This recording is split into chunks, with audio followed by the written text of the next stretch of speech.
kaip mes praleidome 2 dienas Peru sostinėje Limui. Tai miestas, kuris atrodo labai gražus iš išorės, bet jei nuklysi ne į tą gatvę, gali būti apiplėštas su ginklu bet kurią minutę. He decided to take out his gun. He just pointed at me, my forehead. I was just like getting killed over there.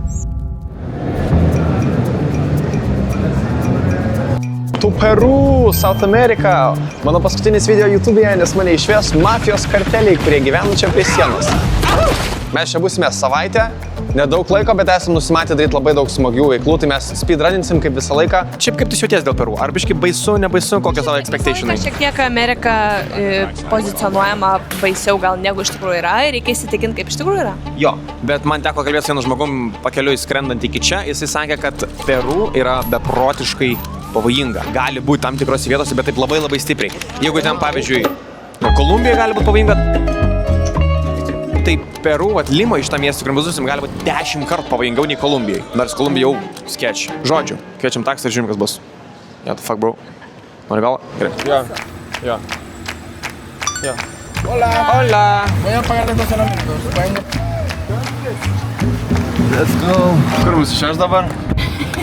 Neaišku. Ne, pažiūrėk, Jėzus pakabintas. Eik tu savo rimties pakabinti. Viskas čia yra. Kas įdomu su Peru, kad aš neįsivaizduoju, ko iš čia tikėtis. Dabar, išvažiuojant iš oro uosto, tai pakankamai toks skurdus vaizdas. Bet ne, pažiūrėk, ten pradžioj buvo, čia dabar normalus namai Tai kažkiek. truputėlį gerėja. Tai turbūt mes įvažiuosime kažkokią, nežinau, miesto pusę, turistinę pusę labiau, kur bus geriau. Išvažiavus tik iš oro uosto pasimato tą tokią realybę. Žmonės čia mums bando pardavinėti automobilį be važiuojant kažką. Šuniukai šiaip sulaksto ant gatvėje. Nu įdomu. Ką jūs dat, kodėl čia važiuojat? Ne, aš nesuprantu. Wow. Mūsų namai. Geras, kažkodėl primena Peru. Tai žodžiu, mes sužinojom, kad šiandien vyksta kažkoks labai svarbus futbolo mečas ir finalas. Todėl yra beprotiškai daug žmonių. Net sraigtasparnis skraido ir labai daug police presence yra todėl, nes visi turbūt patruliuoja, kad žmonės neišprotėtų. Kam sraigtasparnį reikia, tai nežinau, bet gal visi tada labiau prisišykai yra. Vėliau išsiaiškinom, sraigtasparnis iš tikrųjų buvo tam, kad filmuotų, kaip važiuoja futbolistai iš savo hotelio į stadioną. Bet dabar biškai vaizdai pozityvesni nei, ką matėm pačioje pradžioje prie oro uosto. Išsirinkom hotelį Miraflores rajone, tai pats saugiausias rajonas, kuriame tu gali būti Limui. Taip ėjome surasti, kur galim pavalgyti. Tai iš tikrųjų pirmą kartą valgysim kažką panašaus, nežinom, ką čia pasiėmė. Ir kadangi Peru yra prie pat jūros, jie turi labai daug seafood. Atsisėdami kažkokį turistinį restoraną, tai už šį maistą palikome apie 5 eurų. Žinai, čia kaip silkė pataluosi, tik Peru, bet... 6 iš 10. Kai pavalgiam, aš mums užsakiau dviračių turą aplink Limą. Kas čia per indiškas autobusas, apie šitos dalykus kalbėjo, ne? Sakė, girdėjau, gal kaip Indija atrodo. Nu, tam tikrai autobusai gal atrodo kaip iš Indijos. Kad vietinis gidas parodytų mums šį miestelio grožį, važiuojant su dviračiu. Matau, kaip mes sportininkai. Nu, man dževiai. Elektriniai. Nu jo, tiesa. Hebrantai, Seili remia šį video, jie yra patys didžiausi rėmėjai mano kanalo, nes remia mane jau nežinau, kokią 4-5 kartą. Hebra, Seili internetu užsiskaityti yra žiauriai paprasta. Tiesiog nueini į jų appsą, pasirinki šalį, kurioje nori internetą, pasirinki planą, kurio tau reikia, užsisakai, aktyvuoji ir viskas, tu turi veikiantį internetą šalyje, kokioje tau reikia, bet kokia jinai bebūtų. Super, dabar turėsiu internetą Peru. Ir kas geriausia, kad nereikia pirkti jokių papildomų SIM kortelių, dabar tiesiog turėsiu internetą savo telefonę su savo dabartinė SIM kortelė. Nereikia nieko ištraukti, nes eSIM-as būtent taip ir veikia. Nu žinau, kad aš kaip klientas esu beprotiškai patenkintas, nes kiekvieną kartą, kai reikėjo internetą, aš jį užsisakiau ir manęs niekad nepavedė. Tai Seili. Parsisiųsti appsą galite nuskanavus šį QR kodą arba tiesiog nueinant į App Store ir kai pirksite internetą, panaudokite mano nuolaidos kodą MARTAS15, 15% nuolaidai. Ačiū Seili, kad remiat mano videkus, žiūrim toliau. Dabar atvažiuojam į kažkokį parką, kur yra 300 katinų. Why do we actually have the cats in the first place? So these cats have been here for almost 30 years by now. Tai istorija yra tokia, kad kažkada vietiniai čia turėjo labai daug žiurkių ir nežinojo, kaip su jiems susidoroti. Bet tada jie sugalvojo, kad atvesim daug katinų, kad katinai išnaikintų tas visas žiurkės ir jiems tai pavyko. Bet tada gavos, kad liko labai daug katinų. Ir vietiniai nusprendė tiesiog jomis rūpintis ir šį parką pavadino tokių kačių parkų. Čia gyvena virš 300 kačių, jos visos yra skiepytos, prižiūrimos, gauna maisto, turi priedangą, net jeigu tau ir patinka čia kažkokia katytė, tu ją gali įsivaikinti. Toks fainas parkas. Kamilei labai patiko. Wow, how cool. I never seen the country that take care of animals. Yeah. Gražu, Kamilė. Oho. Seksi.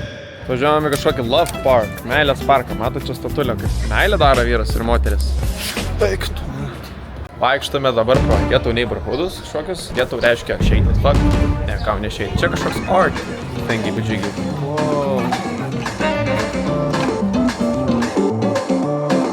Kebriukai, įdomus faktas, man gidas pasakė, kad čia minimum wage yra $270. Tai eurais gaunas 200 kem, čia dar nėra pamokesčių, kai sumokė visus ten sodros, kujodras, visus draudimus.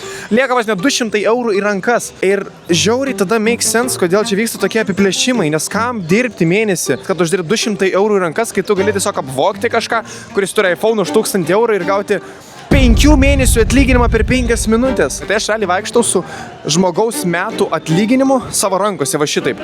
Ir jisai žiūri, galvoju, tu blėt. Ir ta prasme, jie žiauriai yra dependent nuo turistų. Todėl jie žiūri mus kaip į mėsą, jie nori, kad mes pirktume ir jie nori mus apvogti. Nu, čia aš tokį išvadą bent pasidariau. Bet sakau, aš dabar čia filmuoju save, bet čia truputėlį šeidį jaučiuosi. Atrodo, bet kokiu momentu kažkas mane pažiūri kreivai ir panašiai. Dabar iš to tilto mes pabandysim sugalvoti norą ir praeiti. Reikia sugalvoti norą, įkvėpti savo deguonį ir praeiti iki tilto galo, neiškėpus deguonį ir tada tas noras bus teisus. Dabar negaliu išleisti oro. Šis žmogus nežino, kad reikia sugalvoti norą, jis tiesiog eina ir filmuoja.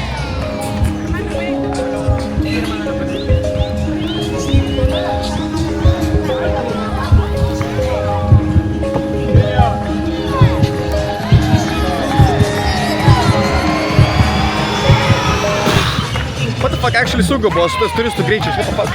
Aš vos nepadusau. Yra reikalų tikrai. Hello everyone, this is our best guide ever in Peru, Diego. Hello guys.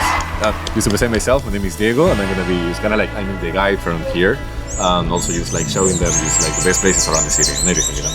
Yeah, and I have just some few questions to ask. What would you say are the most things people get wrong with Peru or just South America in general when they come here? Because we thought, oh my god, scary, gangs, cartels, robbing, kidnapping, you know, I don't know. I mean, we have like crime, we have like gangs, we have like drug lords, of course. That's why? Not just like hiding it, but we actually have them because the corruption and also the problems related to the government has been kind of like so strong since the independence of these countries that people actually had to find something to use to actually survive, and of course that also raise crime and also raise these type of like activities that are illegal, but it doesn't actually mean that it's good or it's right. Diego, I found your story about you getting robbed so fascinating. Would you mind sharing some bits of it today? Oh yeah, of course. I mean, like 2 years ago, I was with my ex, just like playing with a cat in a park. But then suddenly a man just approached to us. He was trying to sell some turrones to us. What is turrones? We have no idea. Turrones is a sweet from here. It's a really popular sweet. I thought it was like a drug or something. No, anything like that. He was trying to sell that. We actually declined, respectfully of course. He decided to take out his gun. He just pointed at me in my forehead. He told me that if I actually didn't give my stuff to him, I was just like getting killed over there. And then suddenly he was hiding it. He just told me that it was a joke. He was actually joking. He was kind of like, okay, never mind, don't stress about it. I was actually joking. Joke. And I was kind of like confused, but I still at the same time still shocked. He just like, oh, fist bump you. Yeah, fist bump you. But of course, I ended up just like buying 2 turrones to him because I had to. But yeah, it's pretty much something that you can actually experience here in the city. If you are a tourist and you are coming here and for any reason, like in the worst case scenario, you actually get robbed, let it happen. Just like give your stuff to him because that's actually the most easiest way to not get harmed or anything. Because if you try to fight back, maybe you can get yourself just put in danger, or even yourself killed, because you don't know how crazy these people can be. She was afraid going here to Peru. I was like, chill, I googled, Peru's nice, Lima's, we're Mila Flores. I'm kind of scared of guns, so... Ir pirma diena baigėsi su vietinio restorano vakarienė. Ten paragavome Peru vieną populiariausių gėrimų Chicha Morada. Kaip vynas, bet čia yra visiškas tiesiog sultis. Tai žodžiu, mes skaniai pavalgėm ir nusipirkom lauktuvių. Tai Kamilė nusipirko tokį dalyką, o Kamilė tai va gali užsidėti. Ir... Va, čia tokia babuška buvo viena. O aš nusipirkau pončio. Čia yra alpaka. Vilna ta ar ne vilna, nežinau, bet alpaka material kažkoks. Put your body on me. Jo, gali prie laužo jau šokti. Iš praeitos dienos mums tai buvo smagu su tuo gidu Diego, kad aš nusprendžiau jam asmeniškai parašyti ir jisai už 20 eurų sutiko mus pravesti dar vieną 4 valandų turą, tiesiog pasivaikščioti aplink miestą kartu su juo. Hebra, čia tas parkas, kurį apiplėšė. Na, blogai, ne? Atrodo labai pavojingas parkas. Crazy shit.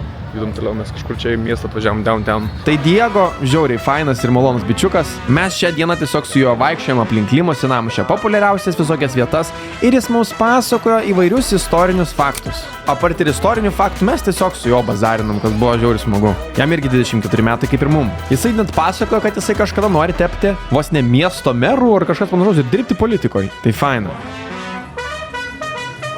Okay, Diego, so what do we have there, that part of the city? Tell me about the people. Should we go there? Are we gonna go there tonight? So this is pretty much like the shanty town of the city. What you have there is a consequence of the migration that we had during the 50s and the 60s. These people were actually coming from there, from the Amazon, from the countryside, and they came here all in masses, in like families, trying to move and have a better quality of life. But the problem with that is that there was no space in Lima. So these people actually had to find a way to survive here. And what they actually decided to do was to invade these mountains, because we call them invasiones or invasions. So 60% of Limanians are actually living in conditions similar to these 60%. ones. And you have to keep in mind that most of them, they don't actually have like public services or water, because Lima is always suffering from that. So these people, it's kind of like almost not living but surviving.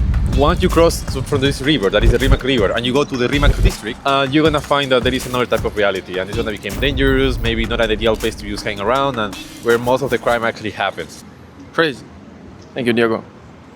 The best tour guide in the planet. It's kind of like the most type of like iconic drink that we have in the country. Tuomet Diego mus atvedė paragauti tradicinio Peru alkoholio – Pisco Sour. How much alcohol?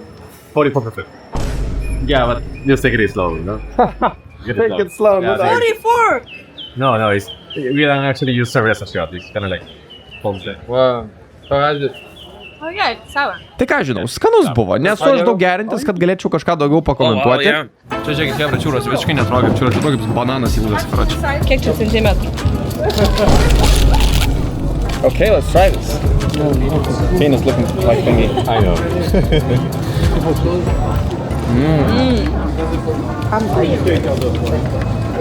Čia nečiūro. Tiesiog tešla su šokoladu Viduje. ir cukrum. Sukūrėm labai fainą ryšį su Diego, beprotiškai fainas žmogus. Jisai apsikeitėm kontaktais, permokėjom jam dvigubai, jisai prašė ten 2 eurus, sumokėjom jam visų 5 eurų. Jo, nereali patirtis, labai džiaugiuosi, kad Pabuvom vietiniai kaviniai kažkas. Tai va, varom su savo gang member Diego dabar pavalgyti į El Chinito, tokia labai gera vieta. What is one piece of advice would you like to give for someone out there who's watching this? To start to learn how to appreciate the small details, the small things, like enjoying the time with someone that actually is truly worthy. The beautiness of the world is actually something that you have to find and you have to experience for yourself. So at the end of the day, the small things are pretty much like what is life all about. So enjoy these small things, and trust me, you're gonna start appreciating life with a different type of like perspective, and maybe your mindset is gonna change. Amen. Let's have a toast with that saying. Cheers. Mes valgym žuvietinių sumuštinį vietinio alkoholio, paragavom Šuns kažkodą. maisto kažkokio. Bet to Diego niekada papasakojo apie tai, kad jisai kaip turo gidas, jį įsimylėdavo daug moterų, 40-50 metų, visokių ukrainiečių. Kamaro ten rašo. Ja. Jo, tikrai verta ir apsimoka atvažiuojant į vietą rasti, net atrodo tiesiog random local kažkokį, su kuriuo tu gali paexplorint, tad jauties saugiau, netaip įsitempęs, tau parodo daugiau negu tu gali pamatyti. Žiūrim, kas toliau bus.